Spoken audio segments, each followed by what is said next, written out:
মহানগৰ এলেকাত থকা অঞ্চলৰ বাহিৰে অন্য গাঁও অঞ্চলত কোনো মানুহে 50 বিঘাতকৈ অসমত অধিক মাটি ক্ৰয় কৰিব নোৱাৰে।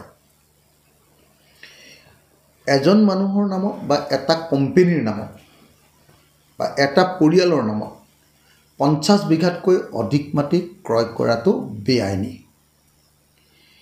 তাতে আকৌ ডিমা হাছাও এলেকা হ'ল 6 শিডিউল এৰিয়াৰ ঠাই আৰু 6 শিডিউল এৰিয়াত কেতিয়াও 6 শিডিউল এৰিয়া মানুহৰ বাহিৰে আন মানুহে বা কোম্পানীও আল্টিমেটলি মানুহেই তৈয়াৰ কৰে কোম্পানী, আন মানুহে বা কোম্পানীয়ে মাটি ক্ৰয় কৰাটোৱে এটা বেআইনী ঘটনা। কেৱল তাত লিজত মাটি ল'ব পাৰে আৰু তাৰ স্থানীয় মানুহৰ নামত থকা মাটিহে লিজত ল'ব পাৰে।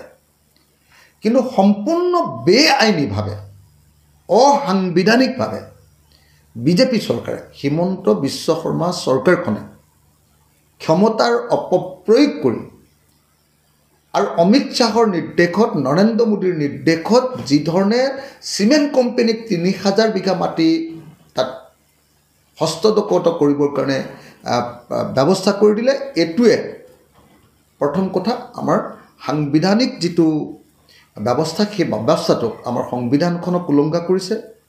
দ্বিতীয় কথা, আমাৰ যিখন চিলিং এক্ট, সেই চিলিং এক্টখনক ই বিৰোধিতা কৰিছে। গতিকে এইটো অকল বেআইনীয়ে নহয়, এইটো এটা অসাংবিধানিক ঘটনা।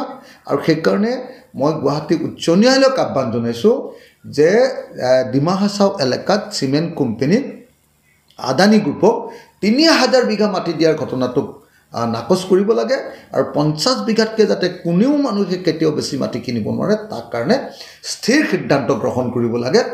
দ্বিতীয়তে, সেই 50 বিঘাৰ ক্ষেত্ৰতো মই ভাবোঁ 50 বিঘাৰ ক্ষেত্ৰতো এজন ডিমা হাছাওৰ মানুহৰ, স্থানীয় মানুহৰ নামতহে সেই মাটি এলটমেণ্ট হ'ব লাগে, সেই মাটিৰ মালিকীস্বত্ব বা পট্টা থাকিব লাগে, তাক কেৱল লিজত ল'বলৈহে দিব লাগে।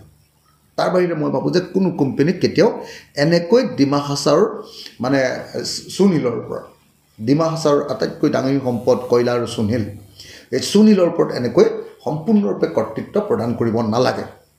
সেইকাৰণে মই ভাবোঁ যে হিমন্ত বিশ্ব শৰ্মা চৰকাৰে, নৰেন্দ্ৰ মোদীৰ বিজেপি চৰকাৰে অসমৰ জনজাতি মানুহৰ বিৰুদ্ধে আছে, 6 শিডিউলৰ বিৰুদ্ধে আছে।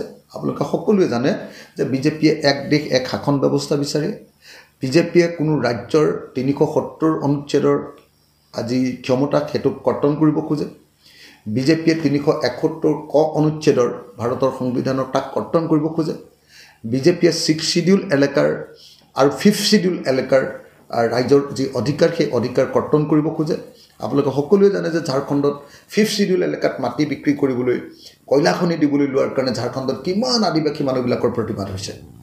এতিয়া আকৌ অসমত ডিমা হাছাও আৰু কাৰ্বি আংলঙত একেটা কাম, আনকি BTAD এলেকাত ৰামদেৱক মাটি দিয়ে, বা এতিয়া আদানীক আকৌ আপোনাৰ হেৰিয়াৰ কাৰণে কি কয় আপোনাৰ চ'লাৰ প্ৰজেক্ট বা তাপবিদ্যুৎ প্ৰকল্পৰ কাৰণে মাটি দিয়ে। এই ঘটনাটো অসাংবিধানিক, বেআইনী, নীতি বিৰোধ কাম কৰিব খুজিছে আৰু ইয়াক আমি সকলোৱে বিৰোধিতা কৰা দৰকাৰ। আৰু এইটো সম্পূৰ্ণৰূপে প্ৰতিৰোধ কৰিবৰ কাৰণে মই অসমৰ প্ৰত্যেকজন নাগৰিকক, কেৱল ডিমা হাছাওৰ মানুহ নহয়, কেৱল কাৰ্বি মানুহ নহয়, কেৱল বড়ো মানুহ নহয়, সমগ্ৰ অসমীয়া জাতিক ইয়াৰ বিৰুদ্ধে মাৰ বান্ধি থিয় হ'বলৈ আহ্বান জনাইছোঁ।